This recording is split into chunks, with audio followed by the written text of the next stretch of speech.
This is for Grandmasters fixed card battle on classic risk map with blizzards.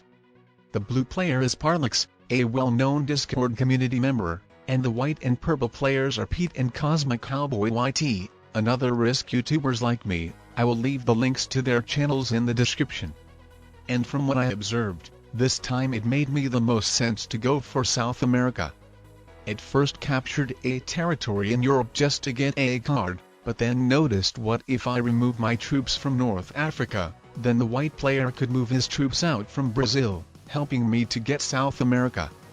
And this is what he did, and then he made the way for my African troops in Madagascar to get out from Africa also, so I could bring those to South America too and help him getting Africa. So as you can see, we're with white in already mutually beneficial and official alliance, and I think these animations helped us to communicate for a little bit. Though it was probably obvious anyway, but the animations probably helped us to let each other confirm our intentions towards helping each other out of getting continents. We had like two major options to decide what to do. We could either help each other out like we did, or we could have done a completely opposite thing and refused to move out our troops from another one's continents to assure that these continents wouldn't be so easily capturable and it would take some more time to get them. But it wouldn't have been helpful for any of us. Meanwhile, other players would have gotten continents, and with that we would have been in a disadvantage, while with helping each other out to capture we can start getting troop bonuses as soon as possible, and use some troops on our other opponents, so we would guarantee ourselves to make it to the top 3. And to target another small continent player, especially if he is Australian, one having a strong border which would be impossible to invade, probably wouldn't have been as much wise as deciding to team up on another player, whether it's a big continent player who could become a big threat if we do nothing, or if it's a no continent player, who would just be the easiest target for us to get rid of. I showed the intention to try eliminating blue by crushing his 5 North American troops, but the blue player kinda countered me by putting his troops on Iceland after capturing Europe, so I couldn't invade him. So now it's up to purple and white players what to do with blue, who would just be the most easiest target to eliminate, and the biggest continent player who could become the most influential game deciding player if we do nothing about it.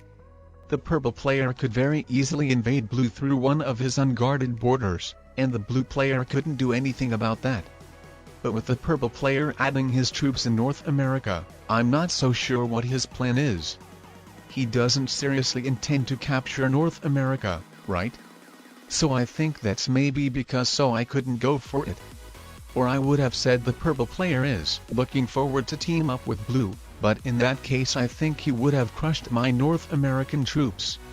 And I mean purple and white players have a full right to team up on me instead of blue, but in that case next time we play, I would know that instead of seeking to eliminate the biggest threat, which in my opinion would be the most mutually beneficial thing for us to do to safely get to the 3-player situation, I would just have to hoard my troops also. But thankfully the white player didn't throw me under the bus and invaded the blue player into Europe, so that's really appreciated by me. And I mean that probably was quite a bigger risk than I thought it would be to show the intention to eliminate blue, as in comparison with white and purple I was so much more weaker than them. So if the purple player wanted to try teaming up with blue on me, then he could have definitely afforded crushing some of my troops, and with that the white player might have been encouraged also.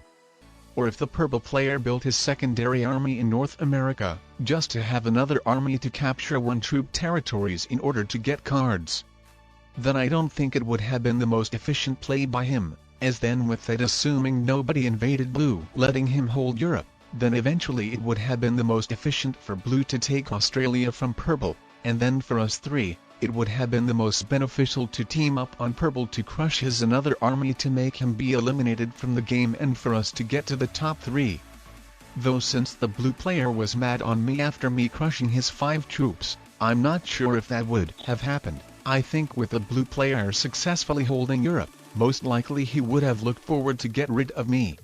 Anyway, currently I obviously understand that the blue player quit the game and became a bot, but I'm still targeting him and encouraging others to do so because I still think it's the most efficient way to play. I don't think it would be great to ignore the bot letting him get strong, as then after us crushing each other, the bot could actually become the winner of the game, and it's bizarre. And then another thing is that with the bot becoming stronger we would not be able to attack each other as freely, and with that the game could stalemate. So I think all in order that the bot couldn't win, and with that the game wouldn't become boring, I think it's just the best to eliminate the bot. This is what I would recommend you doing in professional Risk players game, but in public lobbies in which nobody would help you out to team up on bot, obviously don't target the bot alone by yourself. So unless you see a reason for that. Looking to the troops counter, I understand that I'm mostly doing the dirty work for my opponents to make sure that the game would progress, but I don't want to end up in a long boring stalemating game in which nobody does anything besides turtling and capturing territories made of ones. So even though it costs me some troops, I do not care as much, as I really want the game to progress. A lot of people complain that fixed card games are stalemating and take hours to finish, but actually if players played efficiently, they could progress relatively fastly. So I'm trying my best to teach people how to play the game with fixed cards that it would progress as quickly as possible. Now what I'm planning to do is to potentially try setting up the deadliest trap strategy for the Australian player with white. If I captured both of the Americas, putting my biggest army in Alaska or Kamchatka, and if the white player captured Africa with Europe, putting his armies in the territory of Ukraine and Middle East.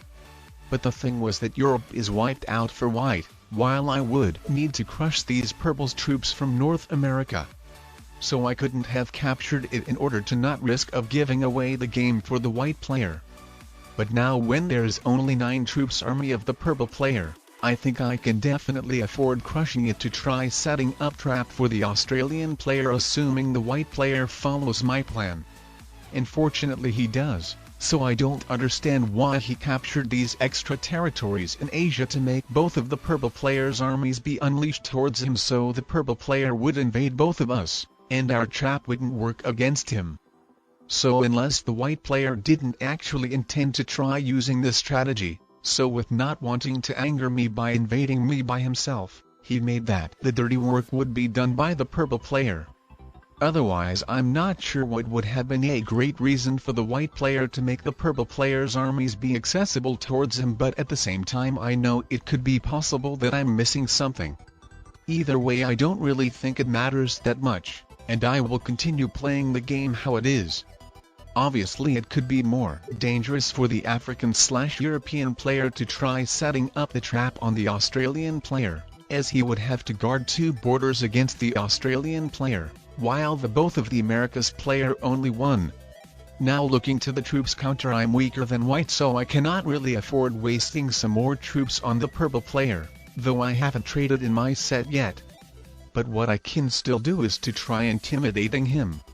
I fortified some of the troops next to his army, but so far I'm not sure what I'm going to do. To crush his army I think it could be some sort of a bigger risk, so I'm not that much inclined to crush it, but what I could definitely do is to do some of the manual rolls on it in order to weaken it and encourage the white player to weaken the purple player as well in one way or another. Unfortunately I've got the worst manual rolls ever, as I only destroyed 2 troops of the purple player while lost even 10 of my troops. But that doesn't really matter, the most important thing is that I did something to make the game progress, as the fastest way to make the game progress is for the players to use their troops to make some attacks, as if nobody is going to waste their troops then the game is going to become a stalemate, with all of us having more and more troops but with no signs of the game progressing whatsoever. So the goal is what our troop numbers looking to the troops counter would go down but not up. So with that I wish that the white player would do something more about purple over only capturing the territories made of ones, as I was really looking all this time forward to team up with him on purple, but with the white player being quite stronger than me and not using his troops on purple, I cannot attack the purple player either, as with that I would just be doing the dirty work for the white player. So I wish that now either the purple player would invade white, or white after getting these troop bonus would use these troops on purple. And with the purple player invading white, that's awesome. I think I will change my front now and try to team up with purple on white. I'm going to see if the purple player will be more aggressive when it comes to using his troops.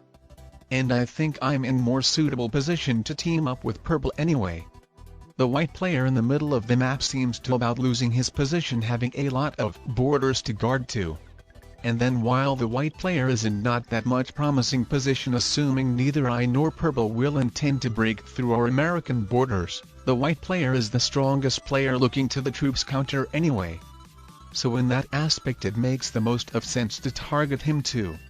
The good thing about my position is that some of the purple and white players' armies are next to each other, while I myself have more of a breathing room.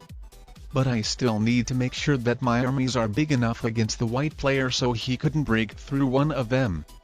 And after assuring that, after getting some more stronger, I will try to start weakening him some more, since I'm currently looking forward to team up with the purple player, so unless something changes, it seems that the white player would be in a quite better position the continent's holding wise if I tried to team up with him, so I think with that it's better for me to stick in the alliance with purple, who is either get 4 extra troops for Australia and South America, or just 2 extra troops for South America alone when the white player takes Australia from him, while if I tried to team up with white he might even have Africa, Europe and Australia, while I only North America, though I could potentially try taking over Australia. But I think it's better to not change the front randomly. I'm currently trying to work with the purple player and it seems to go well. As you can see, I just manual rolled the entire white player's army. I didn't capture that territory so the white player's other army wouldn't be accessible to crush my Icelandic army and get into North America to prevent me from holding it, and for the same reason I wasn't invading the white player into Africa either. I wanted that my borders would stay strong enough and there would be no way that he could break through North America. But now with the white player fortifying his army next to the Kamchatkan border, I started to worry for a little bit.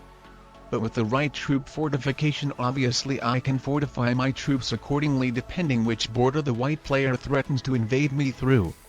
So as long as the purple player doesn't throw me under the bus by unleashing the white player's army towards another side, I decided to start having my another army in the territory of Greenland over Iceland, so to make the purple player ability to capture Africa with Europe while leaving South America for me, so the white player could get trapped in Asia. But with the purple player fortifying his army to Africa, the plan doesn't really work anymore. What I saw is that the purple player considered invading me into North America, and looking to the troops counter it seems that I'm taking the advantage over him. So with that I definitely need to start weakening the white player more.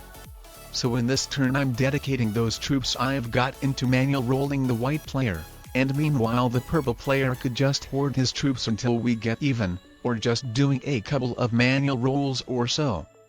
I think I cannot really use my troops I have on Kamchatka, as with these getting next to the white player, I would make both of my borders accessible to the white player.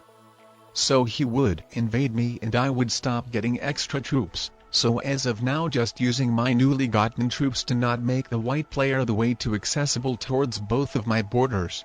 The purple player decides to betray me and at the end of the day it's his choice. I showed the initiative to use my troops on weakening white, so meanwhile he could have stayed neutral until I would have gotten to his troops level. Though I should have probably showed much more initiative, as I was getting quite stronger than the purple player, so I could have definitely looked forward to waste more troops on the white player. And then on the other hand it's probably the safest to target the strongest player, and I was taking the advantage. And then maybe the purple player got scared of the white player's army in Middle East, thinking that the white player could potentially crush his Australian army and with that ruining the balance of the game. So to not make the white player potentially crush a bunch of his troops, it was probably the best decision for the purple player to betray me and show the white player that he is willing to finally attack me, so the white player wouldn't crush purple's troops anymore in case the white player was thinking of doing so. I think maybe it's for the best that the purple player betrayed me, as with that I've got to attack him, and with that our troop numbers looking to the troop counter became lower. So that's really good for the game to progress, and I wish all three of us could be able to make even more of the attacks. The purple player bailed out, moving his troops out from North America. So I decided to encourage him to team up with me again. So I invaded the white player into Africa. Then I fortified one of my armies into Kamchatka rather than Iceland, because if the white player was going to invade me, then I needed that he would do that through the Icelandic border. So after I recapture North America, putting my army into Iceland, my border wouldn't be blocked. Though with a blizzard being on Ural and with me having the territory of China captured, my another border was blocked as well. Now I fortified that army next to invaded border to make sure to recapture North America, so unless the white player fortified a bunch of troops there, but he didn't, and I really like his decision. Because with the purple player wanting to turtle and not waste a bunch of his troops, the game could really slow down, so in that case it might be the best to attack him in order for the game to progress, and not only because of that, as if white and I continue wasting a lot of troops on each other, then we could potentially overattack each other and give purple a huge advantage with him having one very big army. And then another reason for me and white to try teaming up is because the purple player was so easily trappable in South America. Actually, I'm not sure why I wasn't really considering that before, but mostly thought about making someone trapped in Australia or Asia. But alright, I think that's a mistake for the purple player to break through white. I'm not sure yet, but that could be possible that he gave away me the game. Let's see if he is going to crush some of my troops also. And alright, he just only invaded me into North America, and with him capturing the territories of white, the situation for me seems to be very promising. Though he could still prevent me from taking out the white player by fortifying his army like in North Africa, so with that the game might have been saved, but with the purple player fortifying his army into a blocked place, I think he just absolutely guaranteed me to win the game. Because I'm not going to unleash his biggest army for sure. So with that I would end up receiving a huge troop bonus, and the purple player couldn't get the attacker's advantage by not being able to crush my armies.